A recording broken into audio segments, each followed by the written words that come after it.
Hi everyone, I'm Renee Hiatt. Welcome to Tutorial Tuesday, week 11. Today we're going to talk about piecing your backing. First cutting your backing, then piecing your backing, and then pressing your backing. So I'm going to share with you a few of my tips. There's several ways of doing this. This just happens to be mine. Remember, we started off with week 9. We talked about figuring out your borders, which you measured your quilt, and then on, with your tape, my favorite tape, I should say. And then we went about last week, I took you through how to figure out how to calculate your backing, as well as how to figure out how much yardage you need, how much extra to give for a long armor versus quilting it yourself. And then also the type of backing you want to use on your quilt. So, that being said, I am breaking my rule, but I'm going to tell you how I can get away with it. So I've chosen this fabric for the back of my bloom, which has tons of white space. So you'll remember last week I mentioned that you probably want to consider something that's a little lighter to go in the background. Especially if the quilt is going to be hanging, which mine might, if we get back to having booths and in classroom classes. But I am going to double bat this. So I want to try and do a little custom quilting on it. And so therefore I've decided that I'm going to double bat it, and therefore I can get away with something a little more pizzazzy. Now this fabric here is a beautiful fabric. It's by Free Spirit. It's older. I found it in a clearance section. So therefore I was able to get it for $5, maybe $6 a yard. So I always look in clearance sections, whether or not I'm shopping in a store or in a online shop. And I find that, while this would have been very tough to put in the front of a quilt, right? You would have been very finicky if you did a border to make sure the circles and such stayed properly matched. And you would have also needed to put it in a large place if you were going to use it in the center of your quilt, because it is kind of directional and is a little busy. But I love it, and I'll definitely recognize the back of this as one of my things that I also look for in a backing, is that it's distinguishable for me so that I can identify the quilt by the back. So, some of the questions that I received is how do you match it up? So I'm going to show you that on this particular backing. I'm also going to take you through cutting and how I go about doing it. Again, this is what I use. You might decide that, you're uncomfortable doing this. I'm going to warn you. You might notice there's not a single ruler or a single rotary cutter on my table. And that's because for my backings, I rarely use them. All right, so I'm going to get started. So I've already measured this quilt. I know exactly what I need to cut. I did the measurements with you last week. And basically I need 2 strips at 71 inches. And then I'm going to trim one of them down, depending on my width of fabric, to probably about 30 once I figure out my width of fabric. So, and that's after I remove the salvage. All right, so I have scissors, and I have a good cutting mat. I've done my calculations to figure out how many groupings I need to do of coming across my mat. I have 36 inches. I'm wearing all my threads. So I have 36 inches of usable mat. I did set it up so I have additional space on both sides to make it easy to work. I am going to attempt to match the backing on this fabric. And I will be perfectly honest, if I hadn't had the question, I probably would have just gone ahead and pieced this and matched it where it might match. I'm not too particular. As far as my backings go, my intent is to make the front beautiful and the back to be pretty and sewn well, so I don't really care about matching it. But the first thing you're going to do is, if you do intend on matching it up, is the first thing you need to do is make sure you bought extra yardage, because you probably will need to take a few extra inches off. So next thing you need to do is find your repeat, which is really easy in mine, and it actually repeats every couple of inches. So I don't have to go far into my fabric to find that repeat, right? So where I'm going to be able to put them together. So now normally, if I wasn't trying to match this up, I would still come in for about an inch, because I have found that when fabric is cut off the bolt, it can be really wonky. If you want more on that, go to my week 2 tutorial, and I talk a little bit more about that. All right, since I know I want to start my piece with these at the end of these circles, I'm going to take my scissors and I'm going to nip. And I just usually break the salvage and into the fabric, and then I'm going to rip. And that's assuring that I have straighter grain. These go to Bella, my dog, for those of you who don't know, who gets bows all the time. All right, now I have my fabric folded because I attempt to cut both of them at the same time. Since I only need 2 and I want them 71 inches, I'm pretty certain that I will be accurate in cutting both of them. If you're uncomfortable with that, cut one and then cut the other, okay? All right, so I'm now finding that same repeat here on this particular piece, and I'm going to rip.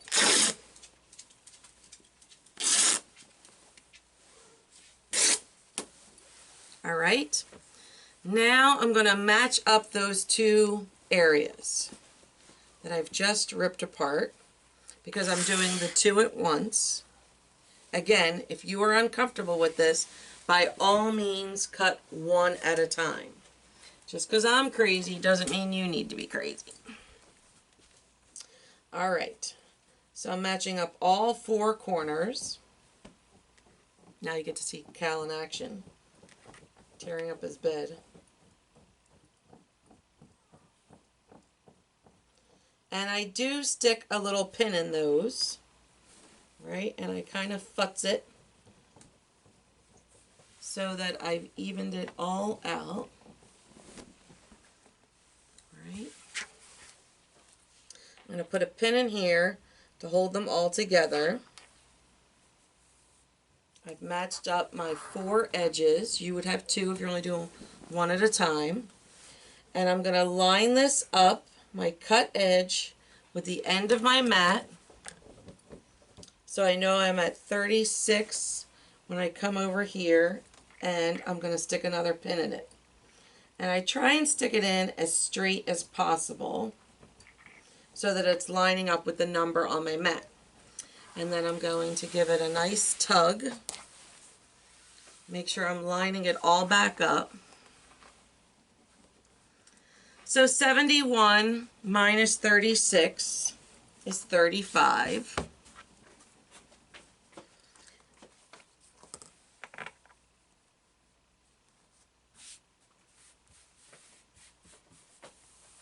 All right, so I know this one here, I just need to cut 31. And if you want to be careful, an extra inch isn't horrible. You know, it's when you give that long armor several inches too much that it becomes a problem. All right, so now I'm going to go just a smidge beyond my 71, which would have been here. I'm just going to go a smidge beyond because that's the end of my design there. And I think that I can, you know, then I have 2 sides that are matched the same. So I'm going to cut the one, and I'm going to cut up under here, and I'm going to cut the second one just beyond the salvage. Okay? Now I have my fold, by the way, here. So I'll have a large chunk of fabric still left. Because whenever I bought this, I bought it because I didn't know what I was going to put it on. So I always usually grab 6 yards of fabric if I think I'm going to use it for a backing. Alright, and then this one. Alright, so you can see here now, I have plenty of fabric left. If, you know, probably even enough for a wall size quilt. Alright, so a little over 2 yards. So maybe a wall hanging or a table runner. Alright, so that can get put aside, and now I have my 2 hunks of fabric, right? So what I'm going to do is, I know that I am going to, 1, take out the pin so you don't hurt yourself, and 2, I then want to take off the side that are the salvage sides that are going to be put together, right?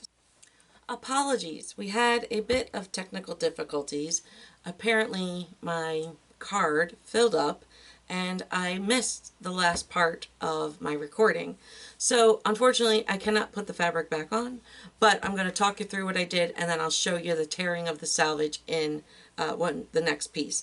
So basically what I did is I came in on the 2 sides I was going to match, and I went in beyond about 1/8 of an inch beyond the salvage and nipped and ripped. Alright, and I went and did just the 2 sides that I know that match. Technically they should all match, but I know the 2 that I measured from all match. So I went ahead and I tore both of those, and then I matched it up. I am not particular about making sure that the circle's complete. If you did, you would want to rip 1/4 inch beyond the exact point in both circles. And I can probably show you that in more detail with some fussy cutting in another episode. But basically I'm good with just my circles all matching up on my back of my fabric. So I went ahead and pinned, matching up the secondary design in my fabric, and therefore I've pinned about every 1/4 of an inch. And then I went ahead and rolled it up just like we did for our borders when we were working with the whole quilt. I rolled it up into a manageable section, and now I'm going to go ahead and roll it up so that I can sit it on my lap as I sew. And I'm only going to sew 1/4 of an inch. Several of you asked about that, and no, you don't sew with the salvage on. Your long armor definitely does not want the salvage in the middle of your quilt. So I'm going to go sew. I think that would probably bore you. So we will recap at the pressing station. Okay, it's going to be a little difficult to get this all in the shot, but basically I use a big board. I did want to recap a few of the things since we had the technical difficulty and we did not capture the pulling off of the salvage. You can see here that I just went a few threads beyond the salvage and I tore them all off. I also wanted to tell you that I did start and backstitch in for my seam, and I also lessened my stitch length to a 2/0. Alright, so I'm going to come across, and you can see I have it kind of all stretched here across my big board, and I typically try and press half and then the other half for setting the seam. So you still want to follow your setting the seam, and I did give this a really good press before I started my ripping, and I did treat it with best press then, although I will give it another good best press. Then I lift the half, right, and I'm pressing it all towards one side. I do not press it open. I only have a 1/4 inch seam. And you can see here my circles match up, but I was not particular to match up the design. If so, here is where you would want to go. You know, if I want to match this center, I would cut it 1/4 of an inch off of this center and 1/4 of an inch off of that center, and then that would have allowed me to fussy cut the center. For me, it wasn't that important. All right. So occasionally you will have some of your threads come through your seam. So you can just pull them out as you go. All right, so I got this half done. I'm going to go ahead and fold this back and then come across. I can see by my back of my seam where I've pressed to, and you can see here I just have a little bit left. So I'm going to come in, give it a press, finger press, right, making sure it's all in the right direction. Here's where I have those threads. You will be wearing threads by the time you're done with this.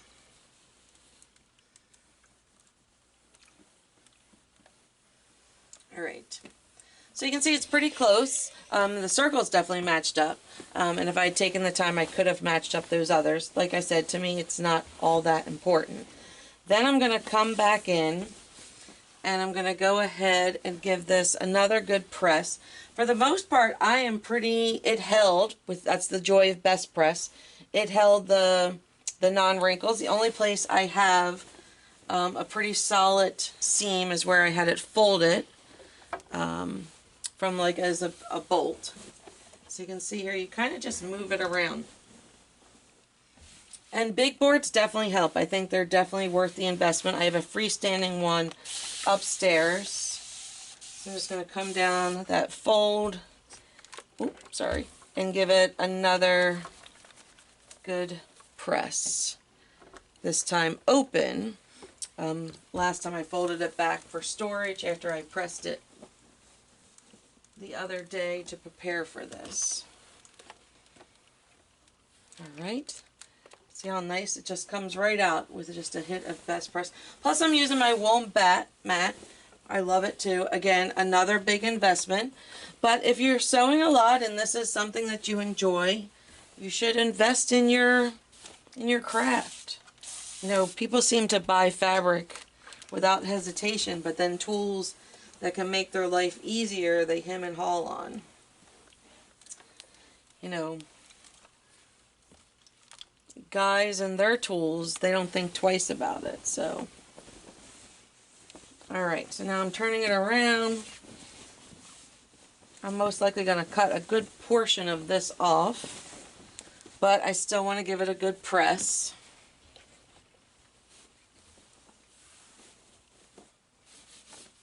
So of course it's easiest, my tip here is it's easiest to give it a good press while it's still only 40 inches wide, right? So give it a good press, then fold it back in a nice neat stack that you can cut it. And then if you've handled it properly, you've stored it, you know, after you've pressed it properly, handled it well while you're sewing it, you shouldn't have too much of pressing to do with it being large. Alright, so I'm going to take us back to the cutting table and we're going to cut that extra 10 or so inches off. Alright? Alright, so now we're back at the cutting table. We've pieced together our two long pieces and now we need to cut it down to 71 inches. So, I am going to go ahead and leave one of the salvages on. I'm going to long arm this and I don't mind that it's on. I don't think most long armers will mind that you leave the salvage on one side of it. If your long armer says differently, then by all means remove it. But for me, it's a nice straight edge. It's strong, so it's great for me to attach to my leader. All right, so I'm going to go ahead and measure out. And this one I'm not being as particular because I don't have to match it up to another piece. But I'm still taking the time, so I have 36 inches. Right. And I'm going to go ahead and match that up. And I'm going to come across, and technically I would cut typically at 35, right? 35 plus there. But since I can count it in the salvage, I'm going to go ahead and cut it at 36, basically giving me 72 with that one side of the salvage on. All right, so I have my measurement here. I'm going to come in, yes, I'm going to nip, and then I'm going to rip.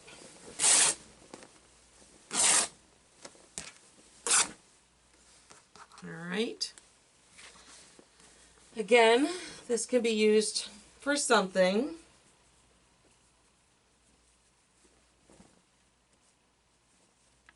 All right, so we fold that up. And I typically store this with the remainder that I have from the other piece because you never know. I might be able to piece, you know, a wall hanging or a baby quilt or something with it.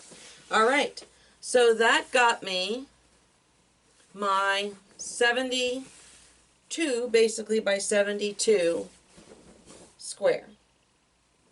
See? And so then I'm ready to go for sewing. And I am going to, since I've taken all this care to get it pressed well, I'm going to fold it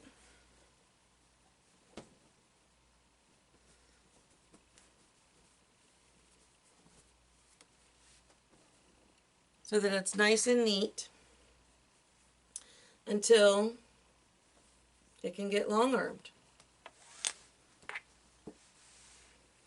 All right, and I typically, sorry, I have to go back here. I typically try and fold it so that all the roll edges are tucked inside because again, it is all loose there. And then, you know, I try and have it with as least as amount of folds as possible, but still protect it. All right, so that is this week's lesson. So thank you for joining me for Tutorial Tuesday, week 11. And next week we're going to talk about bindings, my least favorite topic, but I got tons of requests early on. I will post a post and ask you to submit your questions over the next couple of days. And I look forward to seeing what you've come up with. All right, thanks all. The quilts behind me are part of my Timeless with a Twist series. There is a pattern available through my online website as well as an online class. Check it out.